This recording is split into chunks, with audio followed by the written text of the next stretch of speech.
नैतिक बल की बुनियाद पर जो राजनेता काम करता है वही जनता से सीधा साक्षात्कार करता है। हम लोग यात्रा यदि वो करेंगे तो जिस जिस स्पॉट पर वो जाएंगे उन स्पॉटों पर जाकर जो नीतीश कुमार झूठ बोलेंगे उसका पूरा पोल खोलने का काम करेंगे। और कार्य क्षेत्र के भीतर भ्रमण कर करके उसकी समस्याओं का जानना, निदान करना, ये राजनीति का सबसे बड़ा विषय होता है।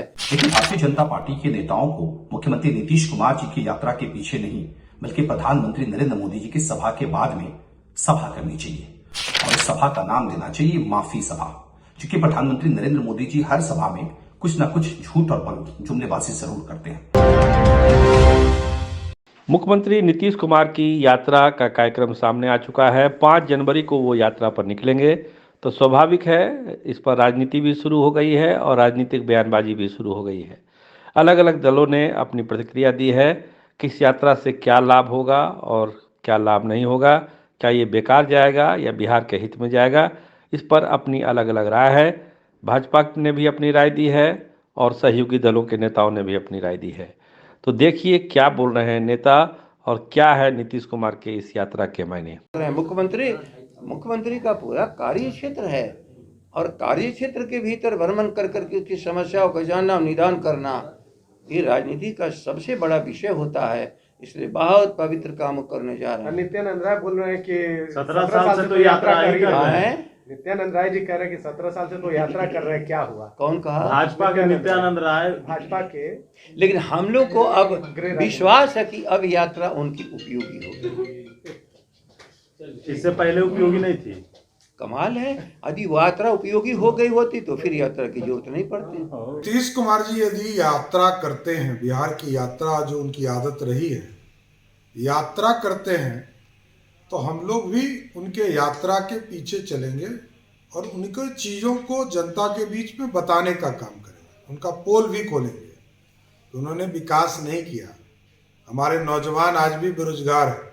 STET के 80,000 जिसको गारंटी दिया था नीतीश कुमार जी की सरकार ने 2021 में, वो आज तक बहाल नहीं हुए। 11,000 जो कर्मचारी चयन आयोग के द्वारा बहाल हुए थे बच्चे, उनको फर्जीवाड़ा करके नियुक्ति 200, 300 करके दिया जा रहा है और लाखों बच्चे इंतजार कर रहे हैं कि 7वां फेज का शिक्षक की बहाली हो।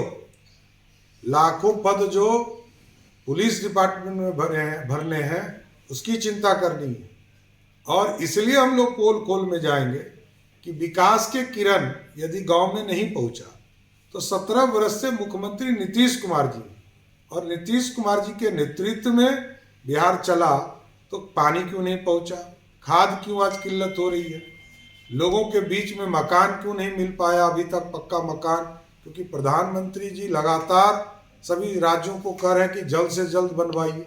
बिहार में इस बार भी 10 लाख से अधिक लोगों को घर अलॉट किया गया।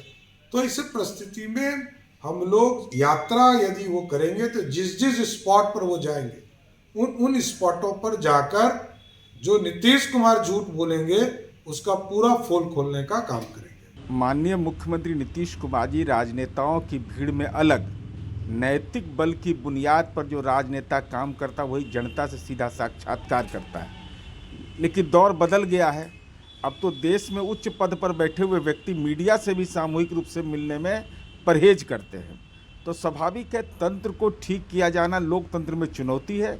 तो माननीय नीतीश कुमार जी जो सरकार के कार्यक्रम होते हैं और जो जन भावना होता है और साथ ही साथ जो बिहार जैसे राज्य में मानव विकास सूचकांक में जो सामाजिक जकड़न है, जो सामाजिक जिसे बाल विवाह, दहेज प्रथा, शराबबंदी जैसे जो महत्वपूर्ण अभियान है उसके सकारात्मक परिणाम, उसमें कार्यनीति बनाना, आज उसी का नतीजा है कि लोक शिकायत से लेकर के विभिन्न कानून बिहार में बना तो देश उसको का अनुपालन किया।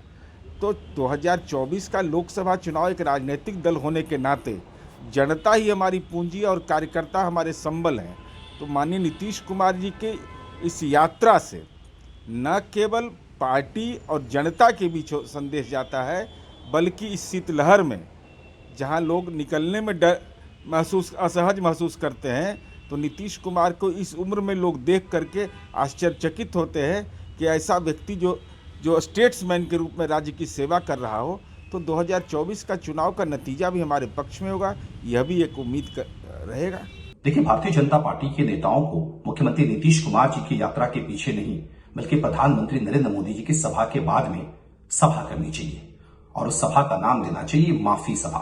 क्योंकि प्रधानमंत्री नरेंद्र मोदी जी हर सभा में कुछ न कुछ झूठ और जुमलेबाजी जरूर करते हैं।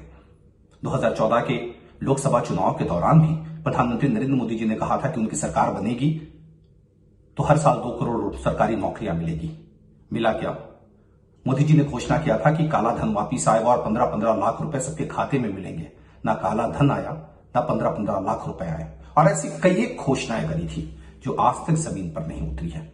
इसलिए भारतीय जनता पार्टी के नेता मुख्यमंत्री नीतीश कुमार जी की यात्रा के बाद नहीं बल्कि प्रधानमंत्री नरेंद्र मोदी जी के हर सभा के बाद माफी सभा का आयोजन करें कि हर सभा में प्रधानमंत्री नरेंद्र मोदी जी झूठ और लिफाफेबाजी जरूर करते हैं, इसलिए उसके लिए वो माफी की सभा करें और जनता से कहें कि जो प्रधानमंत्री मोदी जी ने अभी झूठ और गलत बातें करी है उसके लिए हम क्षमा चाहते हैं।